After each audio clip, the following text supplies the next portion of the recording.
Bonjour à toutes et à tous. Aujourd'hui, on va parler d'un sujet qui nous passionne et nous questionne tous, la dictée.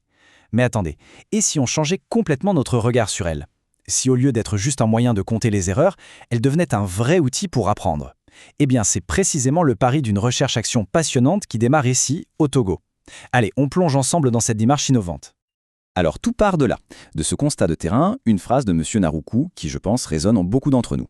Malgré les séances régulières d'orthographe, les élèves continuent à faire beaucoup de fautes à l'écrit. Ça nous parle, n'est-ce pas?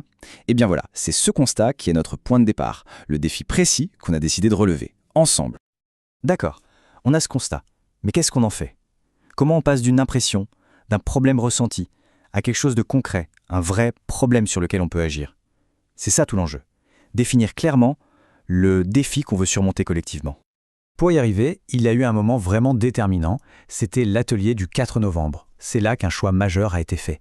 On s'est dit, attention, ne nous éparpillons pas dans une analyse trop vaste. Non, la décision collective a été de se focaliser sur une action précise, ciblée et surtout réalisable. Et ce changement de cap, il est très clair ici. Au départ, on aurait pu se lancer dans une analyse immense des causes de la faible performance scolaire, un vrai labyrinthe. Et à la place, on a choisi de faire un zoom, de se concentrer sur l'expérimentation très concrète d'un outil pédagogique précis, cette fameuse dictée sans faute. On passe de l'analyse générale à l'action sur le terrain. Bon alors, cette dictée sans faute, de quoi s'agit-il exactement? Voyons un peu plus en détail le mécanisme de cet outil avec lequel on va travailler. Au cœur du dispositif, il y a ce qu'on appelle la double dictée. Le principe est simple. D'abord, une première dictée. Ensuite, et c'est le moment clé, une correction collective, où on discute, on explique, et juste après, on refait la même dictée. L'objectif, et c'est fondamental, ce n'est pas de sanctionner, c'est de créer un vrai moment d'apprentissage et de renforcer la confiance des élèves, de leur montrer qu'ils peuvent progresser, et vite. Et s'il y a bien une chose à retenir, c'est celle-ci. Le cœur du réacteur, le moment vraiment décisif de toute la démarche, c'est cette phase de correction. C'est là que tout se joue. L'enjeu, ce n'est pas de pointer les fautes, mais bien de construire avec les élèves une compréhension partagée des règles. La réussite de l'expérimentation dépendra vraiment de notre capacité à rendre cette phase active et collaborative.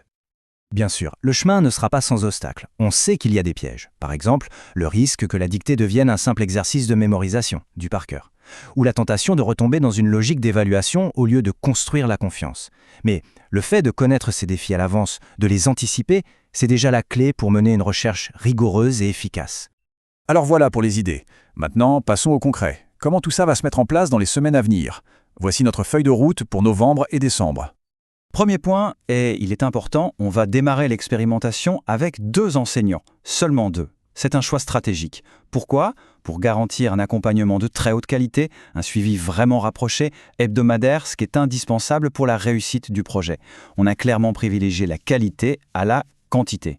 Et voici le calendrier.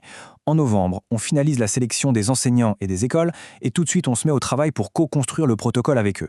En décembre, on affine ce protocole, surtout cette phase de correction si importante, et on organise une formation initiale. L'objectif est simple, que tout le monde soit prêt et parfaitement aligné avant le grand lancement dans les classes. Il est essentiel de comprendre que ce plan d'action ne peut fonctionner que sur la base d'un vrai partenariat. Ce n'est absolument pas une instruction qui vient d'en haut, on conçoit ce projet comme une véritable alliance, une alliance pour la réussite entre tous les acteurs impliqués. Et voilà comment cette alliance s'organise. Au cœur de l'action, sur le terrain, nos 2 enseignants. Pour faire le pont entre la pratique et la théorie, M. Naroukou joue un rôle de pivot essentiel. Et enfin, il y a l'équipe de supervision, composée d'experts nationaux et internationaux. Leur rôle est très clair. Ils sont là en appui solidaire pour garantir la rigueur de la méthode tout en restant connectés aux réalités du terrain. J'insiste sur ce point car il est crucial. Notre objectif principal, ce n'est pas de mesurer un résultat avec des chiffres. Ce qu'on veut avant tout, c'est comprendre le processus, comprendre comment les choses se passent. On va donc collecter des données qualitatives, comme des vidéos ou des entretiens, pour bien analyser la manière dont les enseignants s'approprient cette phase de correction si complexe. Finalement, tout ça nous amène à cette question. Et si le véritable objectif n'était pas de mesurer, mais simplement de comprendre?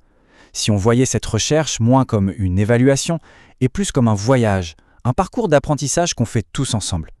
Voilà, le cap est fixé pour cette belle aventure pédagogique. Un grand merci pour votre attention et votre engagement.